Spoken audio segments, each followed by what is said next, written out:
right, Aleric, heck, welcome to the podcast. So great to have you here today. Thanks so much for having me on, Delaney. I'm excited. Yeah, this is perfect. So for the audience listening, Aleric and I met in an event a little over 2 months ago here in Austin, a bunch of high-level entrepreneurs, and had the pleasure of being introduced to Aleric and got to learn about your YouTube ads business. And it sounded impressive when we were chatting about it. I did some digging into your background and really cool to see that you were voted the number one fastest growing business in Austin, Texas. Yeah, yeah, and not even just voted. The crazy thing is that's the Inc. 5000. So they go through, they like audit the financials, and we had no idea that it was going to be that high. We knew it grew pretty fast. So 6,052% growth in 3 years. They look at like the last 3 years, and yeah, they ran the report. So we got Inc. 5000 3 years in a row. So the first year we were number 80 fastest growing in the United States. I forget where we were in Austin. Last year we were number 60 in the United States, number one in Austin, Texas. This year, I think we're like 1255. Again, it's hard to be like number ones year after year, but at the Insane, same time, explosive still, growth. it's exciting. And not many people like get to be on the list multiple years in a row. So it's definitely really grateful. And it's a testament to our team. We got a great team here. Love that. Definitely want to give you a chance to speak into your story and your journey. A few more highlights from what you shared with me. You've been in the YouTube game for over a decade. You've grown one of your own YouTube channels to over 500,000 subscribers. And then you've really built a platform on top of that that helps others find financial growth through YouTube. Is that pretty accurate? Yeah, exactly. So working with all these different businesses with YouTube ads to be able to scale and grow and getting that start out. And I'm sure we could dive into kind of the early days of YouTube. Yeah.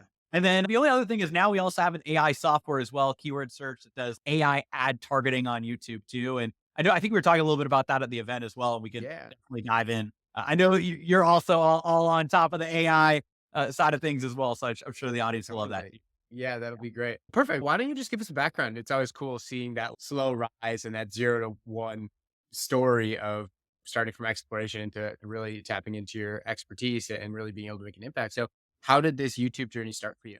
Yeah, so I started 14 years ago, and YouTube was totally different platform then. It was back in 2009. I remember creating my YouTube channel, App Find. I was reviewing mobile apps, tech tutorials, teaching people how to use an iPhone.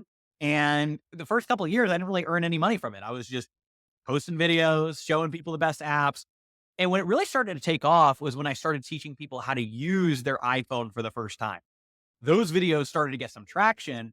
Next thing I knew, I had thousands and then hundreds of thousands, then eventually millions of people watching the videos. And that was the early days. I remember I was young at the time too. So I was building this out throughout high school and I took it into college. And I remember it really became real to me my sophomore year of high school. I had the YouTube channel. I just hit over 100,000 subscribers. So I got the plaque in the early days. And I remember I was going into class and I was earning money from YouTube ad revenue. I was starting to get some sponsorships at that time. And I remember I was just telling a friend about the money I was making on my YouTube channel, the $60,000 a year or so, or I think I had made in the past year. And I was showing some of the stats. And I remember a teacher, this is high school, overheard me saying that. He's like, no way, that's not possible. You're definitely not making it. You're making that up. And I said, no, that's what I'm doing. And I just remember I was on like one of the school like computers or whatever. I pull up the channel and the stats and his jaw drops and he's like, that's more than I make. That's when I realized that I had something special. And also at that age, you don't really understand what is or isn't like a large sum as much. And that's when I realized I had something special and it's kept growing that channel. And I'm sure we could dive a little deeper into wherever you want to go, but kept growing that channel throughout high school and into college and helped use it pay for college. And that's when the transition started to happen over on the ad side to YouTube ads. Perfect. Yeah, I know you'd shared that you made some pivots. Like so just sticking with AppFind for a second here before we Yeah. move into the other stuff. So you've grown and scaled that at a certain point, maybe in the recent future or the recent past, you've found someone to essentially manage the channel for you. Do I remember you sharing that? Yeah. So when I got to college, I, like many entrepreneurs, read Tim Ferriss's 4 Hour Work Week. But the funny thing is, I had a different idea than I think a lot of people. So some people, they want to do that for the 4 Hour Work Week for kind of the lifestyle business, the kind of laptop lifestyle, which is great. But what I wanted to do, I'm one of those crazy, and you might resonate with this, Delaney, and listeners too. I'm one of those crazy entrepreneurs that I want to do the 4 Hour Work Week with this business so I can make my next business. That was like Yeah, my game plan. totally. And so I essentially applied the principles from that. I made this my 4 Hour Work Week. and essentially pulled myself out of the app find business. I hired a scriptwriter, video editor, eventually, actually later on, somebody to be in video, scriptwriter, video editor, business development person to close sponsorship deals. So that by this point, we were getting over 50 to 100 inbound emails a day from apps and tech companies wanting to sponsor the channel because we were an influencer before that was even a word. And so we became the largest app review channel on YouTube. And so all of a sudden, all these apps, there was a list. I remember finding this at one point. There was a list of things to do when you launch your app. And we were on there, get an app find sponsorship. We talk about great like branding. It was awesome. But anyways, so I remember people would, be reaching out. So I'd have a business development person closing sponsorship deals. I'd have a script writer writing all the scripts. I would then go in and record the video, either my audio or the camera kind of recording the screen. Then I would send that over to my editor. So all I would have to do is really just be there to record. And then the rest of the team did everything else. I think I also pushed the button to publish. So I recorded and published the videos. The team did everything else. And so it was essentially this assembly line of videos, and we scaled up to about 500,000 subscribers. And at that point, I was able to really just make it an assembly line and pull myself out and focus on what my next business would be. And that's where AdOutreach came to be. Essentially, I remember I had one particular mobile app. It was like a social media networking app, and they had done a sponsorship. So we promoted them on the channel. And I remember they had a marketing firm that was working with them. So the marketing firm called me up and they said, "Hey, can we get more people to see this video? Can you just post it again?" And I had to tell them, like, it doesn't work like that. You can't just post the same video twice and expect to double your results because people have already seen it. But what if we take this video and we run it as an ad? And we run this as an ad on YouTube, and we go and target people that might be interested in this app. So they're a little skeptical at first, but then I was able to convince them, and we ran that video as an ad, or I ran that video as an ad, and they got thousands and thousands of downloads, which is within just a week. They spent only $500 on it. They were blown away. And that's when I realized that YouTube ads was something else I had. So the same company, they had me do a different promotion for a bigger app. That went very well. We kept running that one. And I remember them calling me up and they said, "Hey, Aleric, we want you to drop out of college, fly out here to Silicon Valley, join our team, be the YouTube ads guy on our team. And we'll give you equity. We'll give you a high salary, and you could keep your YouTube channel." So it seemed like they were giving me the full, the full offer, really compelling offer. But I turned it down because I wanted to build it myself. I wanted to build this business myself instead of being the knight in somebody else's castle. I want to be the king of my own castle. And so that's where AdOutreach was born that summer. I created AdOutreach, and I'm sure we'll get into more of that. But that's when I started actually going in and helping businesses with YouTube ads. And that's where it came to be. I love it. Awesome. I don't even want to stop you. I'd love to hear you just keep going with the story. So, yeah, as you were getting started, or even maybe just synthesizing some of those years of ad outreach, what types of companies do you find work versus don't work as well when it comes to YouTube ads? Or what other themes and stories have you found in terms of what predetermined success of being able to really find scaled growth through YouTube? That's a great question. Early on, it was working with a lot of mobile apps. So that was the next part of that story, was basically going in and working with all the app developers that had sponsored me. I turned around and said, "Hey, we can run your ads," and driving millions of app downloads. So these are free app downloads. Usually there's in-app purchases or upgrades, all these other things. So that was the early days. But then I expanded. I found ClickFunnels back in 2016. And that's when I started to discover like marketing funnels and the fact that you could actually run ads for things other than just apps. And that's when I started to dive in and actually working with a lot of info product experts, coaches, course creators, more education, information, and coaching or consulting, and really worked with a variety of companies to ramp those up. Those work incredibly well on YouTube, to answer the question. So do mobile apps. E-commerce also works quite well. The thing is, you just have to know your numbers, I think, across the board. So to answer that question with today, so to take a step away from the story to answer your question, what works great, what doesn't? I'll give you a couple of things that work really well. What works really well, anything expert, coaching, consulting, those types of businesses. I know both of us know Eli Pasenda with Freedom Travel Systems. So he's actually a client of ours on YouTube. He was getting better results on YouTube than Facebook. So I remember we did a testimonial video recently, and he's like, "All right, Aleric, You're saying it's true. YouTube ads beat Facebook ads. So there you go. But that's an example of a type of client that's going to do really well because he teaches people how to hack credit card rewards. He's got a training program for that. He can either train your assistant or train you in how to get the best credit card and hack credit cards. And so he is looking for leads and he's able to get more cost effective leads on YouTube versus other platforms. With those types of businesses, it really knocks it out of the park, especially expert coaching, consulting, course-based businesses. Now, when it comes to other types of businesses, so again, like we said, apps do really well. You just have to have strong monetization model on the back end of your app. That was one of the things I think some developers ran into is the ones that didn't really have good monetization. They're going to run into some issues because we could drive. I remember driving hundreds of thousands of users to an app and I asked them, what's the return? Or not asked them. I was like, hey, can we start tracking the return here? I'd love to track that. And they said, oh yeah, it's pre-revenue. We don't have a monetization structure. We're just getting users now.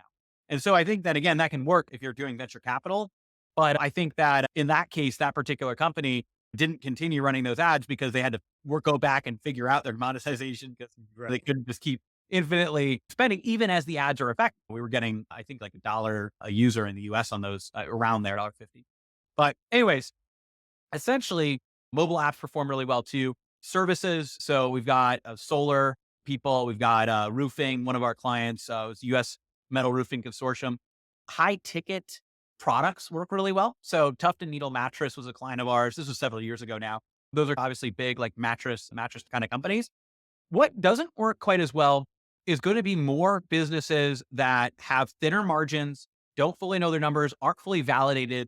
And usually, so drop shipping, we don't work with drop shippers. The problem is the margins are so thin. It's just really hard to make that work where you're not really owning the product. You're just like selling it on your site, but then you're buying it and you're making the spread. It's hard to be able to also pay for ads with that spread.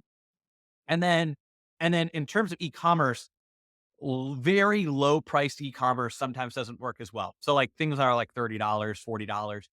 That said, things that usually I like to look up for an AOV over $100 to have more confidence that this is going to really perform much better. It's not YouTube. It's just ad platforms in general, right? Even though YouTube is more cost effective, we found that other ad platforms, ad costs across the board are getting more expensive as more people advertise. And so essentially you do need to make sure that your metrics work. And so lower priced e-commerce products, drop shipping, things like that, affiliate marketing for lower price things, those I typically don't recommend on YouTube. Whereas if you have higher prices, expert businesses, obviously, or if you have a different type of monetization model like apps, those can work really well. So that's in general.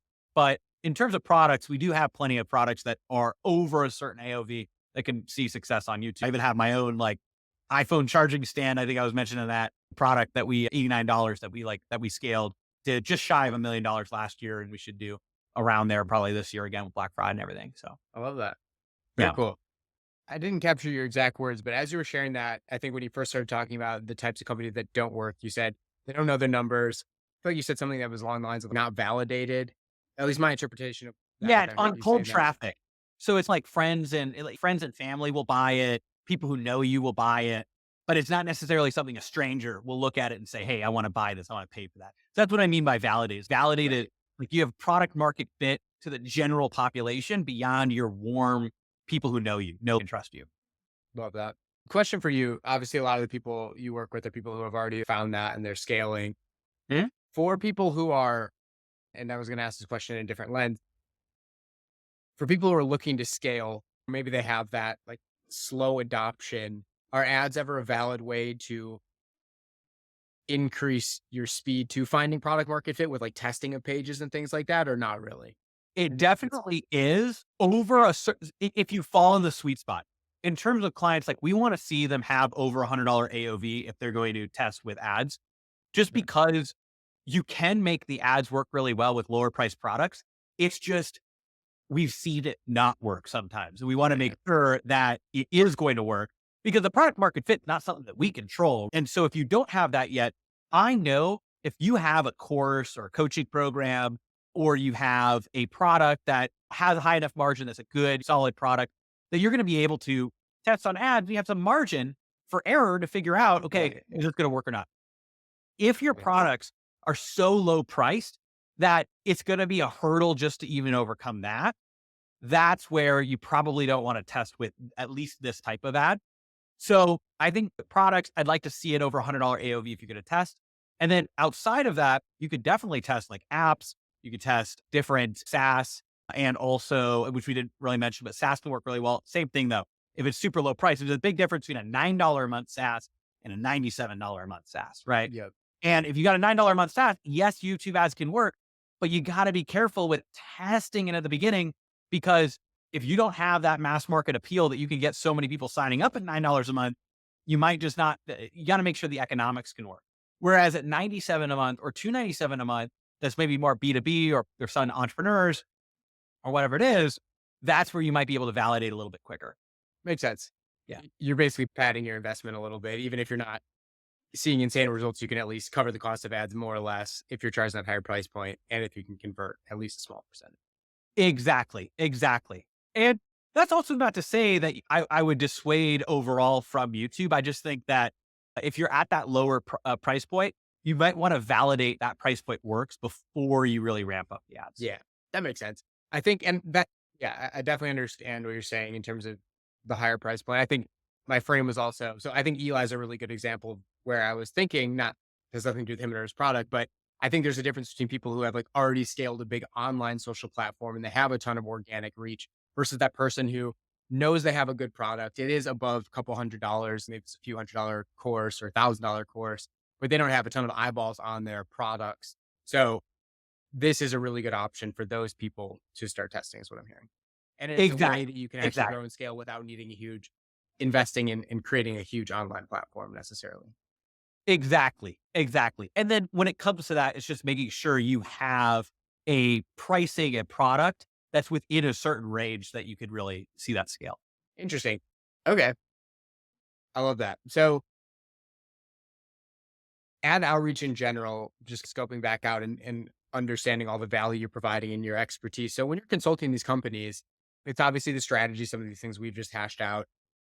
What else are you really focused on with them? I imagine you're consulting on like types of videos, the ads themselves. Walk me through high level understanding. Exactly. So we want to start with the YouTube ad. We found there's a formula for a winning YouTube ad, which has a hook, draws people in. You want to pull in the right people and push away the wrong people. So you got a strong hook. Then you want to provide value and educate on the ad. That's where you're actually teaching, you're providing value. That's why educational style products work so well.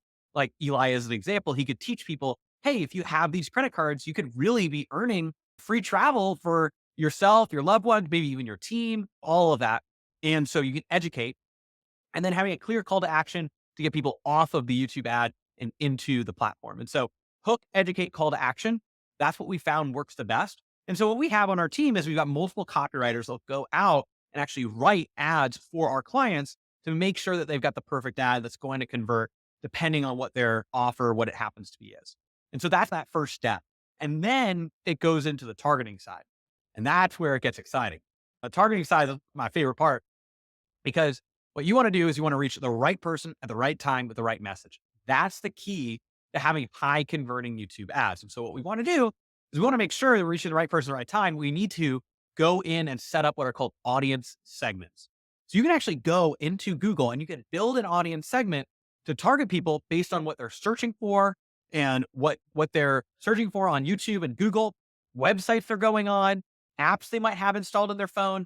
There's all these ways to use the millions of data points that Google has on every user to pinpoint exactly who you're looking to reach with your YouTube ads. And so essentially, we can go in and help our clients build out these custom segments and target specifically the people they're looking to reach with their ads. So let's say somebody's looking up, okay, how to hack credit card points, right? To continue with this Eli example, or even how to travel on a budget, but they happen to be a business owner. It's layer.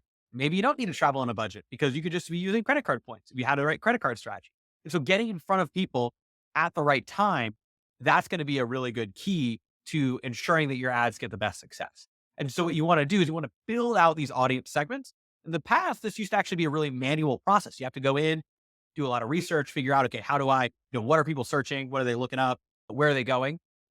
We saw this, and that's why we created a software. So we created keywordsearch.com, which is an AI audience building software that allows you just to put in details about your business. Just say, okay, it's Freedom Travel Systems, freedomtravelsystems.com.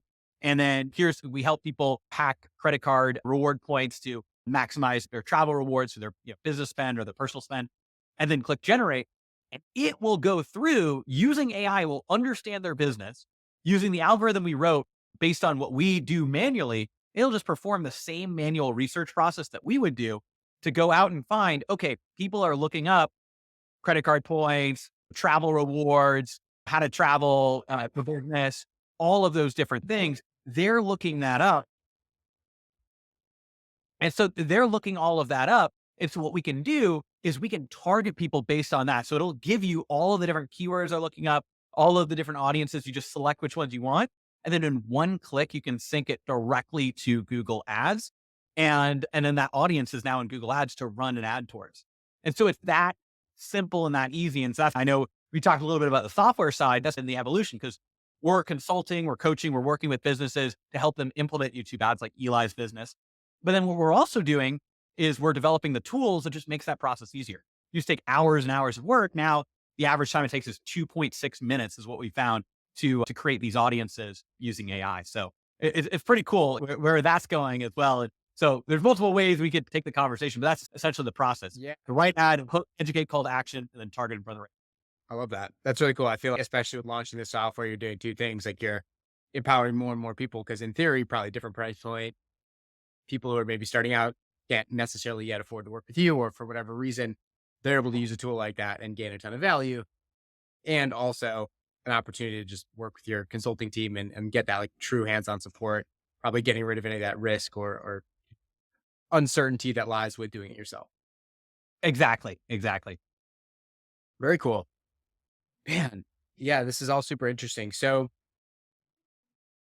you talked a little bit about this AI tool that you built. Just an entrepreneurial curiosity question for you.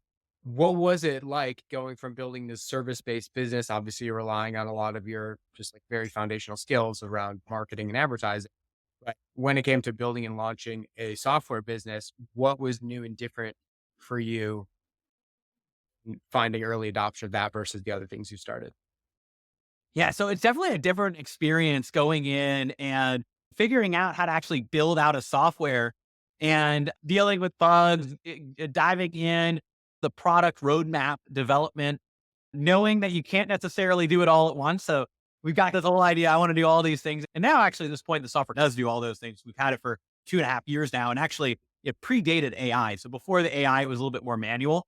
Sure. AI just ramped it to the next level because what we were able to do is basically just say, okay, AI can be the input, right? The wrapper around the algorithm we already coded.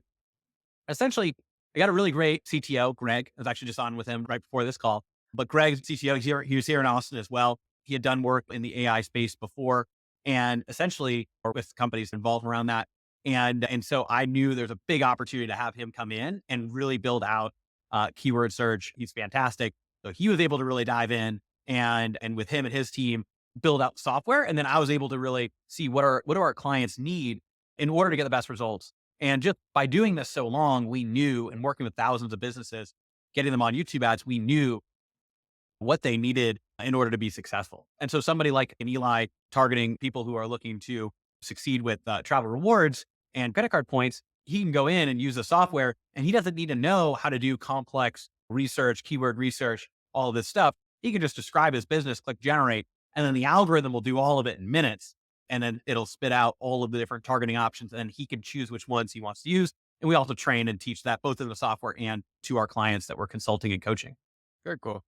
This is a random question, but I'm curious about it in general. So when it comes to your model, are a lot of your clients with you long-term indefinitely, which I would assume a lot of them are because it's just working? And is there a part of your model, you just honestly answered this question, but part of your model seems like it's also empowering these people so that they can eventually go off and have more context and understanding and the ability to do it on their own if they want. Yeah. So it's a combination. Exactly. So it's a skill and an asset we're installing into a business to really give them control over their marketing destiny. And that's, a big thing that's important to us. And it's also very unique because a lot of people, there's either courses where you can learn all yourself, but nobody's helping you, or there's agencies where you hand it over to them and they run it. Now, we do have some select agency clients Right now, obviously, we've had thousands and thousands of total regular clients. We actively at any given time have hundreds of clients, and we only have 16 like agency clients right now. We might be opening up another batch, 8 of those. But basically, we've got a limited number of like clients that we actually manage ads for. And those are clients that are at a higher level, bigger names. And at the same time, we want to make sure that our coaching and consulting clients, those are the people that we're really empowering them to know how this works. And so we would love to establish long-term relationships. And we also know that we're teaching them a skill that they can take long-term. And so it's really up to them.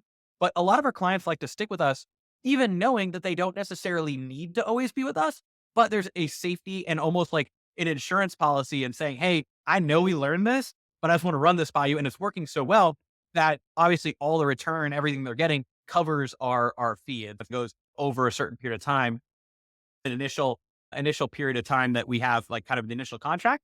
Then after that, it's just month to month. And as long as people want to continue working with us.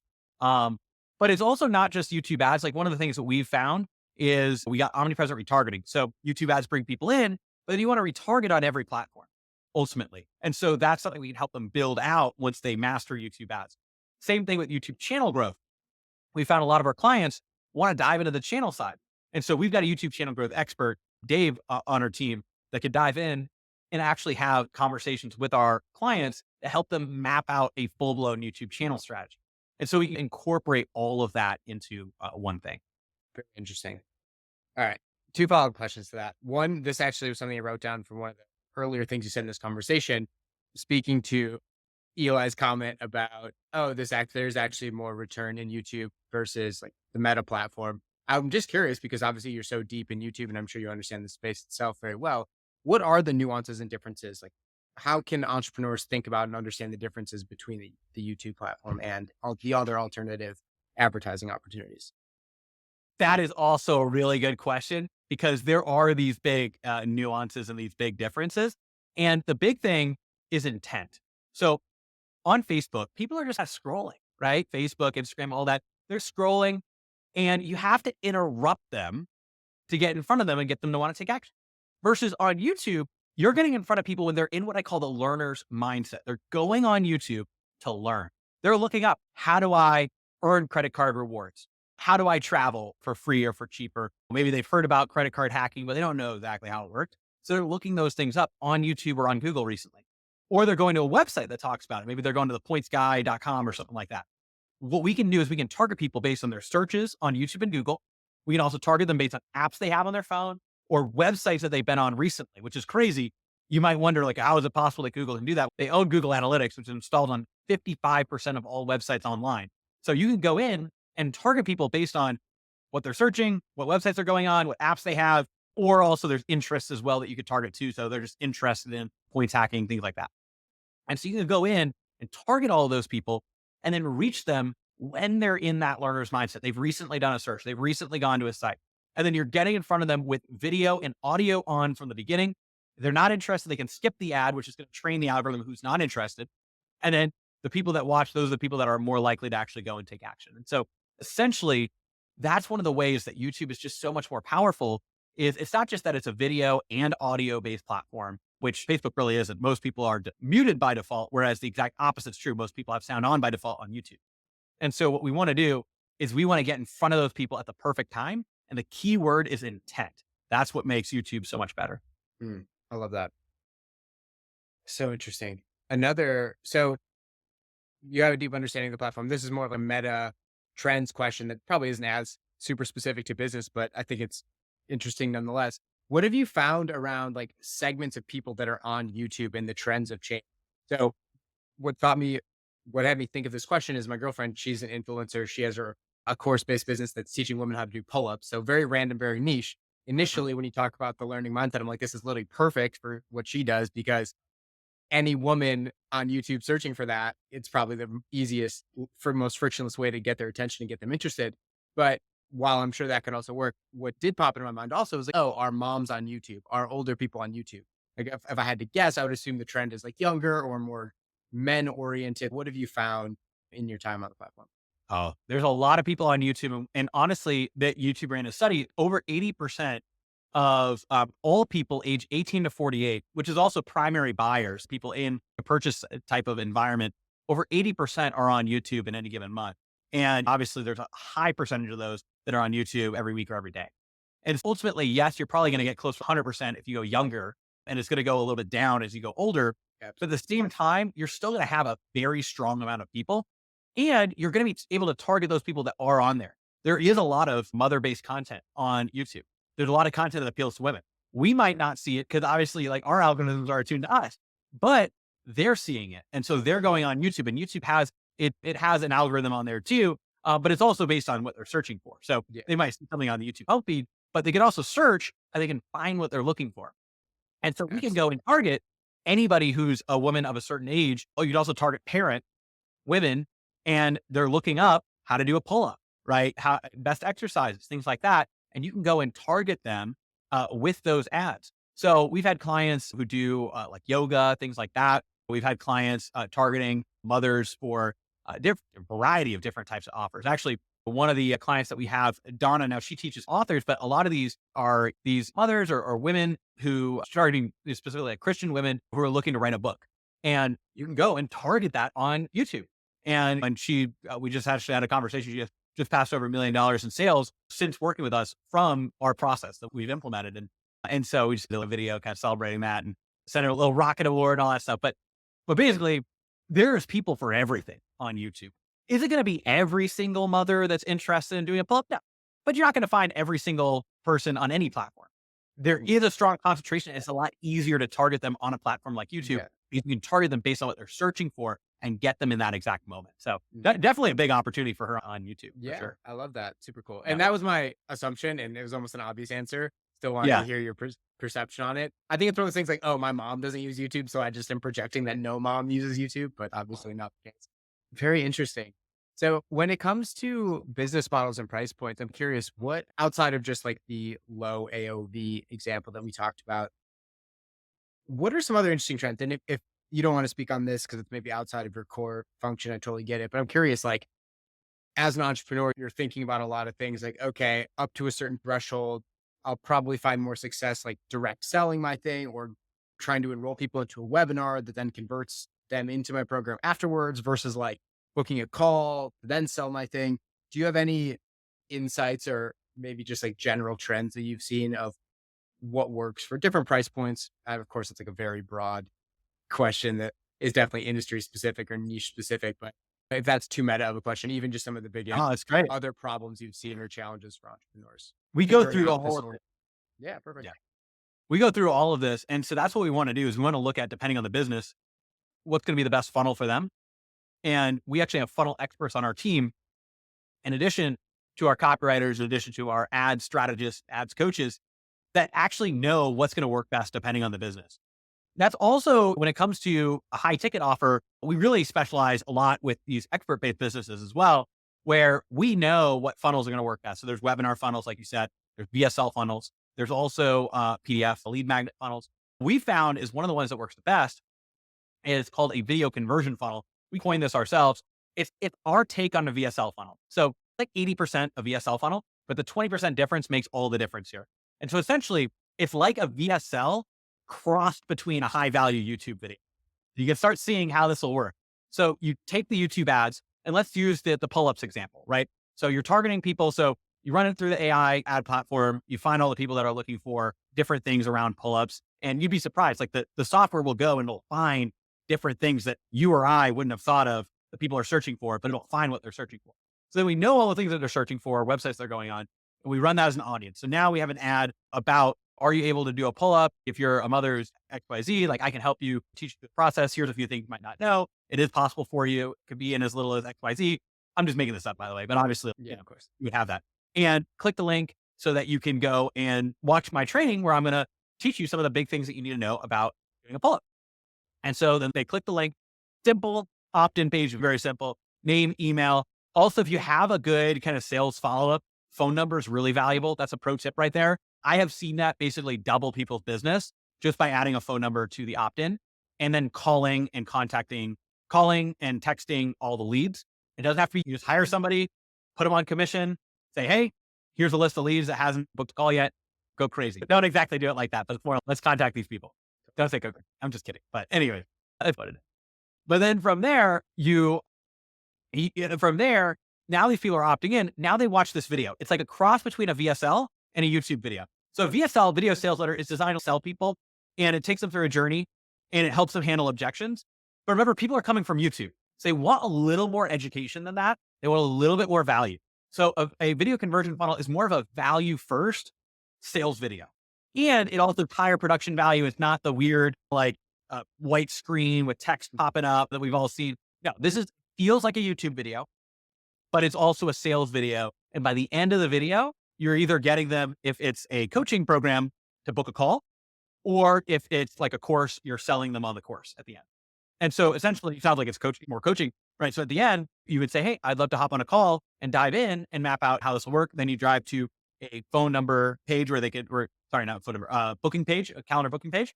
They could book a call, fill an application, or vice versa, whatever you have first, and then go from there. So that's essentially the funnel that we found works the best on YouTube. And if you think about it, it makes perfect sense. You're reaching people that are looking for this thing. You're giving them a teaser. You're showing them that you are going to be able to help them, educating a little bit on the ad. And you're saying, hey, click the link and I'll give you a full video for free. They go and they opt in for the video. It's not a too salesy video, but it's also not a too value video where they just leave. Right. It's a cross between the two, gets them to take action. Then they book a call and then they become a client on the back end. And so that's the whole process. Love that. Really appreciate you sharing that. Absolutely. I love that. Man, I usually have a million questions, but I feel like you've done such a good job of sharing so much value, so many insights into YouTube as a platform, how to think about it as an entrepreneur. And I'm really glad that you were able to share on not just the isolated ad, because I really, at least from my perception of being an entrepreneur and spending time with a lot of entrepreneurs, you're really trying to hack all these things together. It's your lead gen, it's also your offer, and everything else together. One last question that I wanted to ask you is related to the omnipresent. I'm probably going to mess up what you call it, omnipresent retargeting that you mentioned earlier. So how does that differ, or how does that add additional value once you've really gotten a handle on the core YouTube platform itself? Yeah, so it perfectly complements that, because when it comes to YouTube ads, that's bringing people in. Those are the people that are interested. You're reaching them at the right time. And then when it comes to omnipresent retargeting, you're now taking all those people and you're warming them up on every platform. And so you got to think about omnipresent retargeting like a gigantic microwave, right? If all your leads are popcorn kernels, there's going to be a few that pop pretty quickly, but then other ones need to be warmed up. And so you got to put those in the microwave. And what does the microwave do? It warms them up from all directions, not just one, not just YouTube ads. You want to have YouTube, LinkedIn, Facebook, Google, Instagram, TikTok, all the platforms running ads to warm people up until they're ready to take action. Now, this is a little bit more of an advanced strategy. This is once you've mastered YouTube ads, let's bring in leads and sales. And now you want to increase and maximize that. You want to warm people up. Then you can go omnipresent and actually start running ads cross-platform to warm people up. And that's an omnipresent retargeting strategy as well. I love that. And over time, what is obviously you're converting more people. Do you see like cost per acquisition go down when you start doing multi-platform, or what are the other benefits under the hood that you start to see when you're adopting a strategy? Yeah, overall cost per acquisition goes down. And then also the time it takes to enroll a client also goes down as well, because they're seeing more touch points. There's a certain amount of touch points many people need to see in order to seriously consider and then purchase. And so you're just decreasing the length of time it takes for that person to get all those touch points they need to actually become a client. Got it. Makes sense. Awesome. Really appreciate you sharing that, and in general for walking us through all of this content as it relates to YouTube, understanding the platform itself. I feel like for a lot of entrepreneurs, the status quo is, oh, go advertise on Meta. But it's really cool to hear the differentiation. And for a lot of reasons, it seems like YouTube can actually be a better alternative. So yeah, I just really appreciate that in general. And I know you had some other links or resources you wanted to share with the audience. What are those? And for people who had an appetite to learn more from this conversation, like where can they go to further their learning? Absolutely. So I got a free gift, and then also a way to dive in and have a strategy call too for the people that are really interested in seeing how this can apply to their business. But I've got a free gift for everybody who's listening, watching. You can go to adoutreach.com/gift, and you'll be able to get our full 19-page YouTube ad strategy PDF. It breaks down the whole strategy step by step. You'll be able to dive in, and it goes through everything when it comes to scripting on an ad, targeting an ad, the whole process. So adoutreach.com/gift.